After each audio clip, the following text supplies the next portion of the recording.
खिड़की के पर्दे लगवा दो। नया पड़ोसी मुझे बार बार देखने की कोशिश करता है। अरे पागल, एक बार उसे ठीक से देख लेने तो दो। वो साला खुद ही पर्दे लगवा लेगा।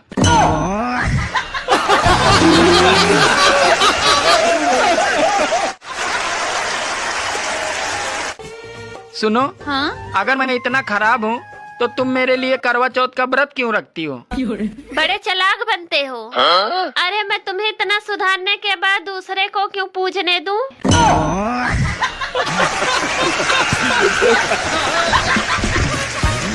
नेता और बीवी हम खुशी से चुनते हैं और बाद में ये दोनों किसी का एक भी नहीं सुनते।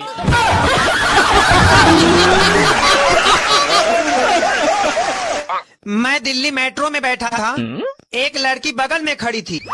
उसने अपने फोन में राष्ट्रगान बजा दिया। मैं जैसे ही खड़ा हुआ वो बैठ गई। राजनीति खेल गई डायन।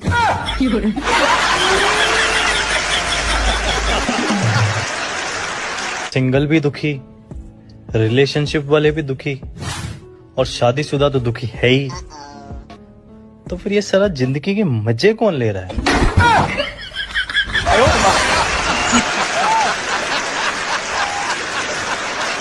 बचपन में हम बहुत नटखट थे। शादी के बाद सारे नट ढीले हो गए। अब सिर्फ खटखट बची है।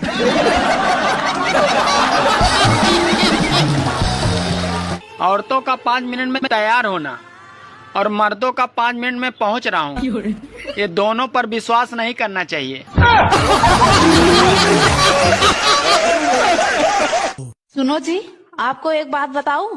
आप मारोगे तो नहीं? अरे नहीं मारूंगा यार, बताना क्या बात है। मैं माँ बनने वाली हूँ। अबे ये तो बहुत खुशी की बात है, इसको बताने में इतना डर क्यों रही है? नहीं नहीं, ये बात कॉलेज के टाइम पर मैंने एक बार पापा को बताया था। मुझे बहुत मार पड़ी थी। आप मेरे कान में कुछ मीठा बोल सकते हैं क्या? हाँ बिल्कुल। हलवा।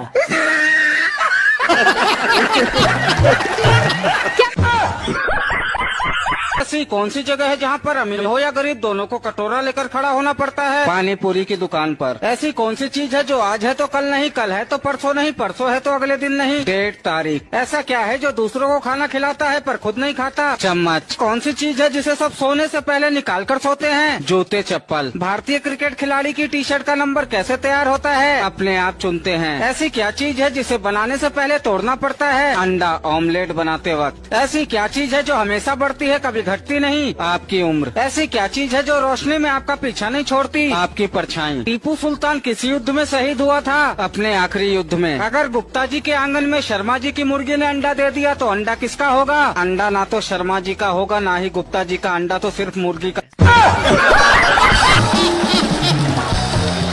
कोई लड़की ब्यूटीफुल बोलने पर भी तुमको रिप्लाई ना दे तो उसे एक बार आंटी बोलकर देख लो। रिप्लाई तो आएगा ही, साथ में उसका नेचर भी पता चल जाएगा।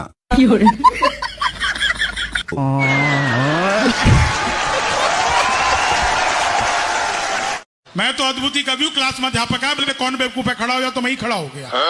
बोले तुम बेवकूफ है, मैंने कहा नहीं सर आप अकेले खड़े अच्छे नहीं लगते। संस्कृत के अध्यापक आ गए, बोले तमसो माँ ज्योतिर्गमय, इसका हिंदी में अनुवाद करो। मैंने किया, माँ तू सो जा मैं ज्योति के पास जा रहा।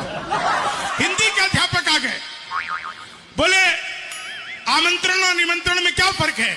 मैंने कहा जो निमंत्रण नीम के पेड़ के नीचे से दिया जाता है उसे निमंत्रण कहते हैं, जो आम के पेड़ के नीचे से दिया जाता है उसे आमंत्रण कहते हैं।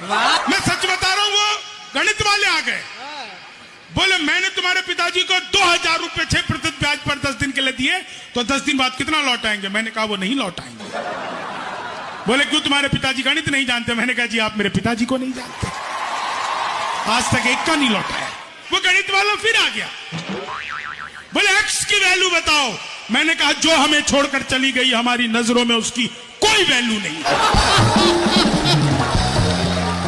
दोस्तों हमारे बचपन में 3G 4G नहीं होते थे, सिर्फ गुरुजी और पिताजी होते थे। एक ही थप्पड़ में नेटवर्क आ जाता था।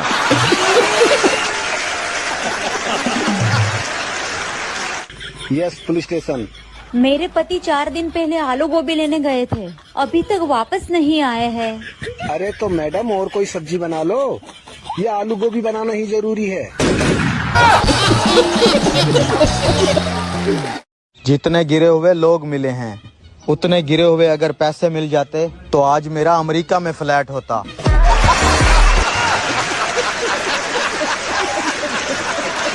ने मुझे पाने के लिए 20 मंगलवार, 22 बुधवार, 24 गुरुवार, 26 शनिवार शुक्रवार, 28 शनिवार, 30 रविवार ने 32 सोमवार, 16 सोमवार 2 बात करना पड़े, तब जाके मैं उसे प्राप्त हुआ। आखिरी सोमवार के दिन वो भगवान भोलेनाथ के सामने खड़ी हो गई कि हे भगवान अब तो मुझे सुंदर सुयोग वर दे, सुंदर सुयोग के वर दे। तो भगवान बोले, पी के घंग के गोले, ऊपर से ही बोले तथास्तु। मैं जैसे ही घोड़ी चढ़ के उसके घर पे गया तोरण मारने, वो ऊपर से ही देख के चिल्लाई कि हे भगवान तेरा कैसा न्याय, मुझे कुछ समझ में नहीं आया। तो भगवान भोलेनाथ भी ऊपर से ही बोले कि जैसा बीज डालोगे वैसे ही पुष्प खिलता है और बेटा 1.25 रुपए के प्रसाद में ऐसे ही मिलता है। अरे कोई भी अपनी बीवी को खुश तो रख सकता है, पर उसको चुप नहीं रख सकता।